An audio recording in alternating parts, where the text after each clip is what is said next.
దేశవ్యాప్తంగా రచ్చ జరుగుతున్న స్మితా సబర్వాల్ పోస్ట్‌కి సంబంధించి మనతో మాట్లాడడానికి ఫార్మర్ బ్యూరోక్రాట్ బాలలత మేడం ఉన్నారు. మేడం చెప్పండి, ఆ పోస్ట్ మిమ్మల్ని నిన్నటి నుంచి బాగా రచ్చ చేస్తుంది. దానికి సంబంధించి మీ స్మితా సబర్వాల్ గారు ట్విట్టర్లో చేసిన ఆ పోస్ట్ ఏదైతే ఉందో 24 అవర్స్ అయింది, ఆవిడ ఇంకా తీయలేదు. ఆ పోస్ట్లో డిఫరెంట్లీ ఏబుల్డ్ వాళ్ళు పైలట్స్గా ఏ ఏరోప్లేన్ వాళ్ళు ఎయిర్లైన్స్ వాళ్ళని హైర్ చేసుకోరు. ఒక సర్జన్గా డిఫరెంట్లీ ఏబుల్డ్ పర్సన్ సర్జరీ చేస్తే మనం ఎవరైనా ట్రస్ట్ చేయము. అలాంటప్పుడు వాళ్ళు ఐఏఎస్ ఐపీఎస్ లాంటి ప్రీమియర్ పోస్టులు ఎందుకు అని ఆవిడ జడ్జ్ చేయడానికి ఆవిడెవరు, ఆవిడ క్వశ్చన్ చేయడానికి ఆవిడెవరు, ఇలాంటి ట్వీట్ చేయడానికి ఆవిడకి ఏమాత్రం హక్కు ఉంది, ఏమాత్రం అధికారం ఉంది, ఆ తెలంగాణ ప్రతినిధిగా ఇది చేసిందా లేదా ఆవిడ పర్సనల్ కెపాసిటీ ఇది చేసిందా, సోషల్ మీడియా హ్యాండిల్స్ని ఇలా మిస్యూజ్ చేసుకోవచ్చా, ఇలాంటి సోషల్ మీడియా హ్యాండిల్స్లో ఐఏఎస్ ఐపీఎస్ ఆఫీసర్లు ఇలాంటి రెస్పాన్స్లు ఇలాంటి ట్వీట్లు చేయొచ్చా, ఒక కమ్యూనిటీని బాధ పెట్టే విధంగా ఇన్సెన్సిటివ్ కామెంట్స్ సున్నితమైన కామెంట్స్ చేయొచ్చా, ఇది మా ప్రశ్న. దాంతోపాటు ఇవి చేసిందంతా civil services code of conduct రూల్స్కి విరుద్ధం. Persons with disabilities act 2016 section 92 కింద ఈవిడికి శిక్ష పడుద్ది. దాంతోపాటు ఇన్ఫర్మేషన్ టెక్నాలజీ యాక్ట్ కింద కూడా ఈవిడ ఇలాంటి పనులు, ఇలాంటి స్టేట్మెంట్స్, ఒపీనియన్స్ ఒక ఆఫీసర్ అయ్యి చేయకూడదు. అంటే ఇవన్నీ ఆ మేడంకి తెలియదా, లేకపోతే ఈ పోస్ట్ పెట్టేటప్పుడు ఈ రూల్స్ లేకపోతే ఈ చట్టాలన్నీ తెలిసిన ఆమె కూడా మళ్ళీ పోస్ట్ ఎందుకు చేసింది అనుకుంటున్నారు? ఇవన్నీ ఆవిడకి చక్కగా తెలుసు, ఎందుకంటే ఆవిడ చదువుకుంది. తెలిసినా కానీ ఆవిడ ఏంటంటే నన్ను ఏం చేస్తారు, నన్ను ఎవరు క్వశ్చన్ చేయలేరు, ప్రభుత్వం నాపైన చర్య తీసుకోదు, ఈ కమ్యూనిటీ ఏముంది, వీళ్ళు రాగలరా, వీళ్ళ తరపున ఎవరు మాట్లాడతారు, వీళ్ళు ఎవరు మాట్లాడతారు అని చెప్పి ఆవిడ అనుకుంది. కాకపోతే సొసైటీ అంత కామ్గా లేదు, చాలామంది ఒక పోస్ట్ కట్ అయ్యారు, చాలామంది ఒక రెస్పాన్స్ పెడుతున్నారు. ఈవెన్ రీసెంట్గా ఒక ఎంపీ గారు కూడా పెట్టారు ఆవిడకి రెస్పాన్స్, ప్రియాంక త్రివేది అని చెప్పి. అయినా కానీ ఆవిడ కూడా సమాధానం చెప్తున్నారు, కానీ పోస్ట్ మాత్రం తీయట్లేదు. ఇదంతా ఆవిడ అహంకార ధోరణి అని నాకు అర్థమవుతుంది. ఐఏఎస్ ఐపీఎస్ అంటే క్షేత్రస్థాయిలో వెళ్ళి పనిచేయాల్సి ఉంటుంది, ప్రజలతో చాలా ఇంటరాక్ట్ అవ్వాల్సి ఉంటుంది. ఇదంతా వాళ్ళకి వీలు కాకపోవచ్చు అని చెప్పేసి తన పోస్ట్లో పేర్కొన్నారు కదా. అది ఆవిడ ఎవరండి డిసైడ్ చేయడానికి? ఫస్ట్ గవర్నమెంట్ పాలసీ అది, ఆవిడ డెసిషన్ మేకింగ్ కెపాసిటీ ఆవిడకి లేదు. రెండో క్వశ్చన్, ఆవిడ ఎన్నిసార్లు క్షేత్రస్థాయిలో పరిగెత్తుకుంటూ వెళ్ళి పనిచేసింది, ఎన్నిసార్లు ఆవిడ అవుట్ ఆఫ్ బాక్స్ వెళ్ళి పనిచేసింది అని మా క్వశ్చన్ అనమాట. ఆవిడ ఎప్పుడు వాడినా చాపర్లు, ఎప్పుడు వాడినా కార్లు, అది మీడియా అందరికీ తెలుసు. అలాంటి వ్యక్తి మా గురించి వచ్చి కామెంట్స్ చేస్తుంది, మీరు చెప్పండి. ఆవిడ కామెంట్ చేస్తుంది, నిజంగా భూమి మీద ఆమె పరిగెత్తుకుంటూ వెళ్ళి దేశం మొత్తం పనిచేసి వచ్చి ఒక బాగా చేసే ఒక పెద్ద యాక్టివిస్ట్ అయితే మాట్లాడొచ్చు. ఆవిడ ఒక ఐఏఎస్ ఆఫీసర్, ఆవిడకి అన్ని ఫెసిలిటీస్ ఉన్నాయి. ఏ ఫెసిలిటీ లేకుండా సివిల్ దాకా వచ్చి పాస్ అయిన వాళ్ళు ఈవిడ వ్యాఖ్యల వల్ల ఈ రోజున ఎంత మనస్పర్ధకు గురవుతున్నారు, మనస్తాపానికి గురవుతున్నారు. మీకు తెలిసి దేశవ్యాప్తంగా ఇలాంటి ఐఏఎస్ ఐపీఎస్లు ఎంతమంది ఉన్నారు? వాళ్ళు ఇప్పుడు దీనికి సంబంధించి ఏమన్నా స్పందించారు? దేశవ్యాప్తంగా సివిల్ సర్వీసెస్లో డిజేబుల్డ్ వాళ్ళు దాదాపు 100 మంది పైగా ఉన్నారండి, డిఫరెంట్ లేబుల్ వాళ్ళు. వాళ్ళందరూ కూడా ఎవరు కూడా పబ్లిక్గా వచ్చి మాట్లాడడానికి ధైర్యం చేయట్లేదు. అందరూ చాలామంది నాకు మెసేజ్లు పెట్టారు. దేశవ్యాప్తంగా మంచి మంచి ర్యాంకర్స్ ఉన్నారు, బాగా పనిచేసిన వాళ్ళు ఉన్నారు, అందరికంటే గొప్పగా వాళ్ళు పర్ఫామ్ చేసిన వాళ్ళు కూడా ఉన్నారు. అది పిఎం మాట్లాడాలి, సీఎం మాట్లాడాలి, గవర్నమెంట్ మాట్లాడాలి. ఈవిడ మాట్లాడే అర్హత ఈవిడికి అసలు లేదు. అంటే ఇంత రచ్చ జరుగుతుంటే కూడా నిన్నటి నుంచి ఆ పోస్ట్ డిలీట్ చేయకపోవడం కానీ క్షమాపణ చెప్పకపోవడం జరిగింది. దీనికి సంబంధించి మీ భవిష్యత్ కార్యాచరణ ఎలా ఉండబోతుంది? 24 గంటల లోపల ఆవిడ పబ్లిక్ అపాలజీ చెప్పి పోస్ట్ డిలీట్ చేయకపోతే మేము ఖచ్చితంగా దీనిపై నిరసన చెప్తాం శాంతియుతంగా. అంతేకాదు సమాజం మొత్తం మాతో ఉంది, సమాజం మొత్తం ఈరోజు రేపు వస్తుంది. బడ్జెట్ సెషన్ జరుగుతున్నాయి కాబట్టి ప్రభుత్వాన్ని ఏ విధంగా ఇబ్బంది పెట్టడం మాకు ఇష్టం లేదు. ఈ మధ్యలో ఎప్పుడైతే పీస్ఫుల్గా మేము చేయగలమో అప్పుడు స్ఫూర్తి స్థల్ జైపాల్ రెడ్డి గారి స్మారకం దగ్గర కూర్చుని అందరం నిరాహార దీక్ష చేస్తాం.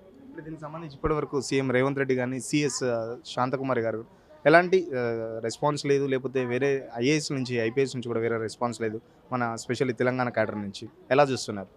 ఖచ్చితంగా ఈరోజు కానీ రేపు కానీ వాళ్ళు రెస్పాండ్ అవుతారు. ఎందుకంటే నిన్న ఆదివారం, ఈరోజు ఫంక్షనింగ్ స్టార్ట్ అయింది. సీఎం గారు నిన్న లేరు, I think is in Delhi. ఆయన కాంటాక్ట్ చేద్దాం కూడా ట్రై చేసాం, ఆయన ఢిల్లీలో ఉన్నారు. ఐ థింక్ ఈరోజు దీని గురించి రెస్పాండ్ అవుతారు. ఖచ్చితంగా ఇలాంటి వ్యక్తులపైన చర్యలు తీసుకుంటారు. ఇలాంటి ఆఫీసర్లు నిజంగా తెలంగాణ మొత్తం క్యాడర్కే ఇదంతా అవమానము. అండ్ మిగతా ఐఏఎస్ ఆఫీసర్ సంధించకపోతే వాళ్ళందరూ సమర్థిస్తున్నారా, సీఎం గారు సమర్థిస్తున్నారా, ఇదంతా సీఎం గారు మాకు హెల్ప్ చేయాలి, సమాధానం చెప్పాలి. అంటే ఇంతవరకు ఐఏఎస్ స్పందించకపోవడం కానీ, లేకపోతే వేరే దేశవ్యాప్తంగా ఇలాంటి డిజేబుల్ ఉన్న ఐఏఎస్లు కానీ ఐఏపీఎస్లు కానీ ఎవరు స్పందించకపోవడం ఎట్లా చూస్తున్నారు? ఈవిడ ఐడెంటిటీ క్రైసిస్ కోసం పెట్టే పెద్ద పెద్ద ట్వీట్స్, ఎంతో అవమానకరమైన ట్వీట్స్, వీటన్నిటినీ కూడా ఇప్పుడు అందరూ టేక్ ఇట్ గ్రాంటెడ్, పెట్టుద్ది ఆవిడ అంతే అని. ఒక్కళ్ళన్నా ఆవిడ క్వశ్చన్ చేయడానికి ముందుకు రావట్లేదు, ధైర్యం లేదు, కరేజ్ లేదని నేను అంటాను. పక్కా చెప్తున్నది ఇది, ధైర్యం లేక మాకు సపోర్ట్ చేయట్లేదు ఎవరు. అంతేగాని ఆవిడ రైట్ అని ఒప్పుకుని కాదు, అందరికీ బయటకు వచ్చి మాట్లాడే ధైర్యం లేదు.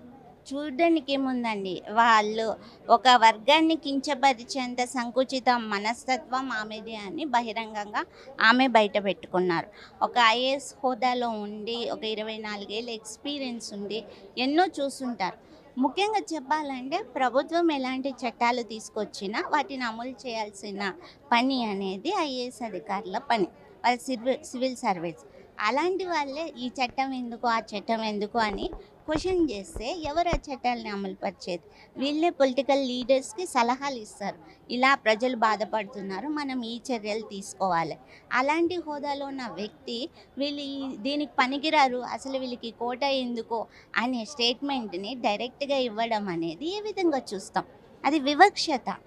అండ్ వాళ్ళ మైండ్ సెట్ ఎంత మానసికంగా వాళ్ళు వికలాంగులుగా ఉన్నారు అనేది ఈజీగా తెలిసిపోతుంది. ఎందుకంటే ఆమె ఒక పవర్ఫుల్ పొజిషన్లో ఉండి ఇలాంటి వ్యాఖ్యలు చేస్తే ఇప్పుడు సివిల్ సర్వీసెస్కి ప్రిపేర్ అవుతున్న స్టూడెంట్స్ యొక్క మానసిక స్థితి మీద ఎంతవరకు ఈ ప్రభావం పడుతుంది?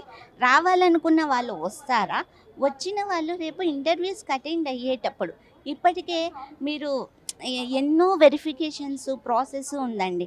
ఇప్పుడు ఇలాంటి ఫేక్ సర్టిఫికేట్ల నుంచి వచ్చిన వాళ్ళు వాళ్ళ మీద చర్యలు లేకపోతే అలాంటివి జరగకుండా పకడ్బందీగా ప్లాన్లు వేయకోకుండా ఇలా ఇండైరెక్ట్గా మమ్మల్ని ఉద్దేశించి ట్వీట్లు చేస్తూ ఉంటే గనక ఇంకా ఈ వెరిఫికేషన్ పోస్ట్లో కూడా తను చెప్పారు, ఒక పైలట్గా రాణిస్తారా లేకపోతే ఒక సర్జన్గా రాణిస్తారా అని చెప్పేసి తను క్వశ్చన్ చేసింది కదా, దానికి సంబంధించి.